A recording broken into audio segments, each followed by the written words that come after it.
A pessoa que mais trabalha na face da terra é o Espírito Santo. Há muitos anos e um trabalho dioturno de 24 horas sem parar. O Espírito Santo é o exemplo de trabalho para nós. A pessoa que mais trabalha, a mais ocupada em todo o planeta, chama-se Espírito Santo e nós estamos vivendo na era do Espírito Santo. Jesus afirmou que o mundo não conhece. É verdade. Até a maioria das pessoas na igreja não o conhecem. Para muitos, o Espírito Santo é apenas a terceira pessoa da Trindade. Nada sabem sobre o seu trabalho, personalidade, caráter. Não compreendem sua tarefa e quem ele é, e nem tampouco o que ele foi enviado aqui para fazer. Ele não é uma aparição, ele não é uma mente nebulosa vinda do espaço, nem tampouco o cosmos como o qual se pode ter um relacionamento. Para muitos, o Espírito Santo é isso, um tipo de vento, ou vibração, ou força etérea. Separa as pessoas em duas categorias: as que acreditam no Espírito Santo e concordam com Jesus, e as demais. Vamos falar um pouquinho das características do Espírito Santo. Ele tem uma personalidade.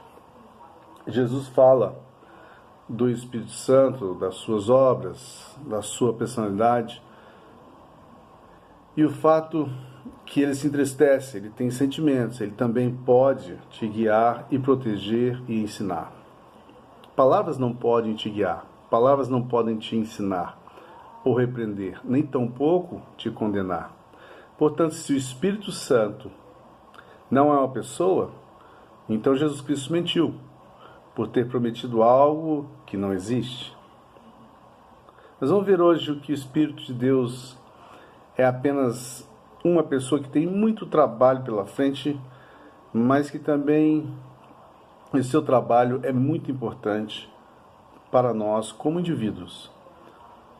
Ele tem nomes. Os nomes indicam tipos de personalidade e também tipo de caráter. Ele pode ser chamado Espírito Santo, como é mais conhecido, isso porque existem muitos espíritos imundos por aí, e Jesus ensinou seus discípulos como lidar com tais espíritos que são os demônios. Pensamento positivo não resolve o problema de muitas pessoas afetadas por uma mente conturbada, confusa e dominada. Só o Espírito Santo.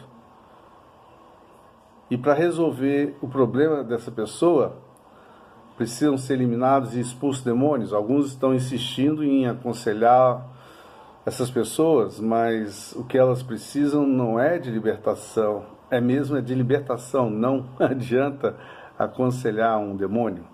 É preciso expulsá-lo e para isso a gente precisa de poder do Espírito Santo, para lidar com outros espíritos. Jesus citou em Isaías 61, afirmando que ele foi chamado para isso também, para libertar os cativos. E isso com o revestimento do poder do Espírito Santo, que opera nos obreiros do Senhor Deus. Jesus mesmo, ele afirmou que precisava desse poder para fazer o seu trabalho. Então vamos falar agora do Espírito da Graça, que significa que ele traz a graça de Deus e a traz para nós. E o que significa graça? É o adiantamento do julgamento, o adiamento do julgamento de Deus sobre nós, ou nós recebemos coisas que jamais mereceríamos. E como é que o Espírito Santo trabalha? Bom, de acordo com a palavra, o Espírito Santo é aquele que veio para julgar o mundo, julgar o ímpio, e portanto ele é a força, o poder, a energia de Deus que está aqui para realizar o seu trabalho. Ele julgará alguém que pecar imediatamente, mas para mim, para você, para aqueles que estão em Cristo, ele não age com julgamento, mas com convencimento, permitindo você ter a consciência que aquilo é errado. E no pacote da salvação, juntamente com Jesus, vem o Espírito Santo. Com que propósito? Para trabalhar na vida do novo crente e depois levar este novo crente ao trabalho, empoderando para que ele possa cumprir o ID de Jesus Cristo, de anunciar o Evangelho, de fazer discípulos. Agora, as perguntas são: primeiro, se Jesus viesse apenas para salvar cada perdido, sem que o Espírito Santo agisse neles, onde estaríamos nós? A resposta: claro que com o Espírito recriado pela salvação de Jesus Cristo, mas presos na alma e no corpo por falta de libertação pelo Espírito Santo. Nós não conseguiríamos ser a reprodução de Jesus Cristo no seu caráter, sem a ação do Espírito Santo. O segundo é, se nós não recebermos o Espírito Santo na conversão, onde estaríamos nós na grande comissão? Sem as ferramentas para o trabalho, dons do Espírito Santo, nós não conseguiríamos ser a reprodução de Jesus Cristo na sua missão, pois não teríamos os dons do Espírito para evangelizar, para libertar, para curar, etc.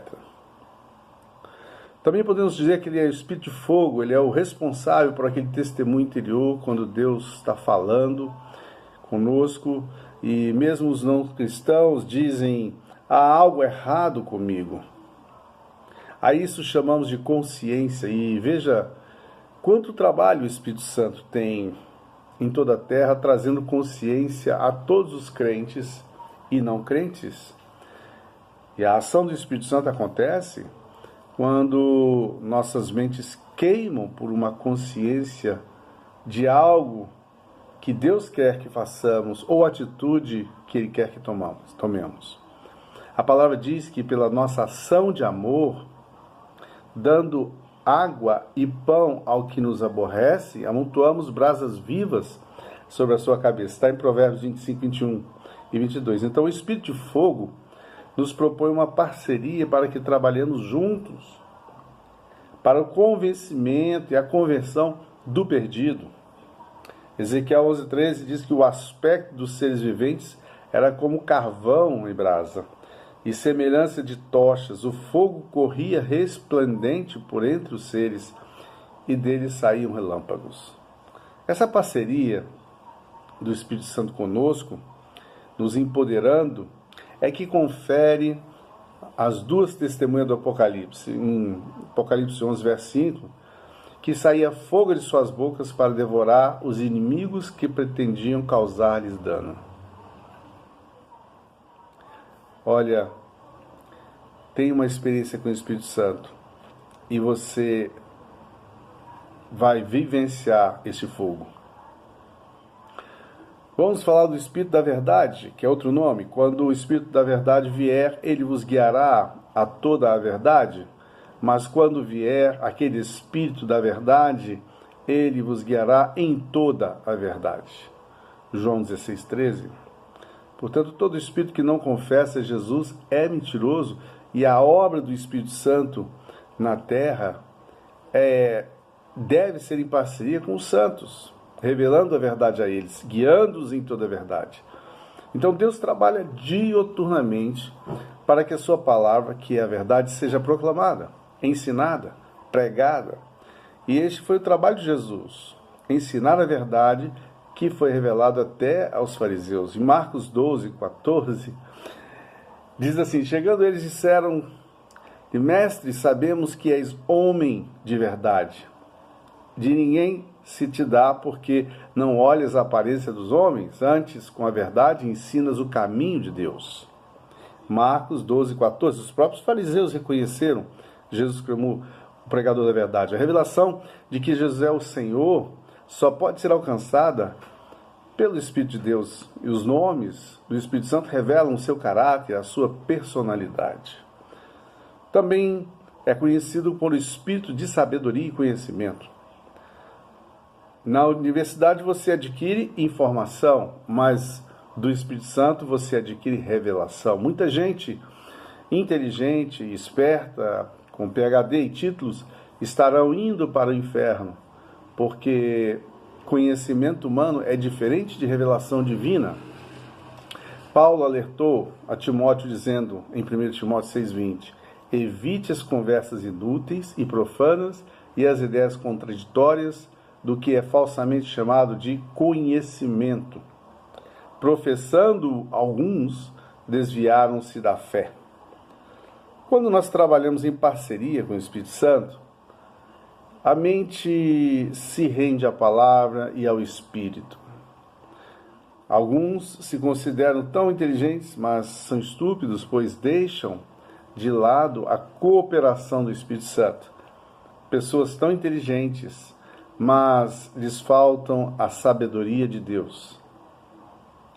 Mas aos santos, Ele dá sabedoria para aplicarem a palavra de Deus em suas vidas. E isso é uma virtude. Vamos falar do Espírito Santo da promessa? Vamos compreender isso. Todo mundo, por exemplo, um ser humano, por causa da queda, essa pessoa se torna um ser sujo, um ser humano sujo. Quando Deus criou o ser humano, Ele primeiro criou um ser espiritual e depois o enxertou em um corpo humano. Portanto, o homem é um espírito, mas o seu corpo é sujo, digamos assim. Dessa forma, o que vemos nas pessoas é o lado sujo do ser, o corpo físico. O mundo induz as pessoas a pensarem que o seu lado sujo do ser, o corpo, é a mais importante parte, tanto que a maioria esmagadora das pessoas escolhem os seus cônjuges, parceiros, priorizando o corpo humano. Mas Deus cria o homem, bara o seu espírito, a sua imagem e semelhança, a partir de algo inexistente. Mas Ele também o forma, assar do barro de algo existente. Assim Deus nos fez para trabalhar e reger a terra, no mundo físico, mas em contato com a sua essência, o Espírito de Deus. E Ele projetou o homem para trabalhar e viver a partir do seu interior, do seu espírito, e não do seu exterior, dos seus 5 sentidos, por onde entram as impressões do mundo, pelas janelas da alma, por onde o pecado entra no homem. São estes mesmos 5 sentidos que nos causam problemas, afetando a visão correta, a visão de Deus, que está no mundo invisível. Samuel foi induzido por Jessé quando este o trouxe os bons, mas ele, ouvindo a voz do Espírito, rejeitou os filhos bons para obter o correto. Por isso que a família pode atrapalhar a obra de Deus na sua vida, porque pensam que sabem tudo ao teu respeito. Mas Deus, para poder trabalhar com Jacó, com José, com Moisés, com Abraão, com Jesus, comigo e talvez com você, Ele teve que nos levar para longe da família, em lugar separado. Você pode ter tropeçado, caído, e é isso que o teu vizinho, o teu familiar pode ver, mas ele não pode ver quem você se tornará em 5 anos ou 10 anos. Então, o plano de Deus em trabalhar a partir do interior significa que Adão, que recebeu o Espírito de Deus, agisse a partir desse Espírito e não a partir dos seus sentidos humanos. E Adão, como você não precisava de um altar para adorar, pois este altar estava dentro dele e está dentro de você também, um Deus residente no homem. Se você, pelo Espírito residente dentro de você, adora a Deus, então Ele é residente e presidente. E esse Espírito presidente quer trabalhar a partir de você e dentro de você, como Jesus afirmou. Meu Pai trabalha até agora e eu trabalho também. Isso está em João 5,17. Ou seja, o Espírito presidente é a comunicação, é ininterrupta, é intensa, é interna. E nos 4 evangelhos nós não vemos o Pai falando com o Filho, porque a conexão era direta. No caso de Jesus, o Espírito habitou corporalmente nele, plenamente, de tal forma que o seu lado sujo do ser, se podemos dizer assim, não se sujou porque ele não movia pelo Espírito. Ele se movia pelo Espírito em todo o tempo e não pelos sentidos. E ele foi a promessa que Deus fez em Gênesis 3.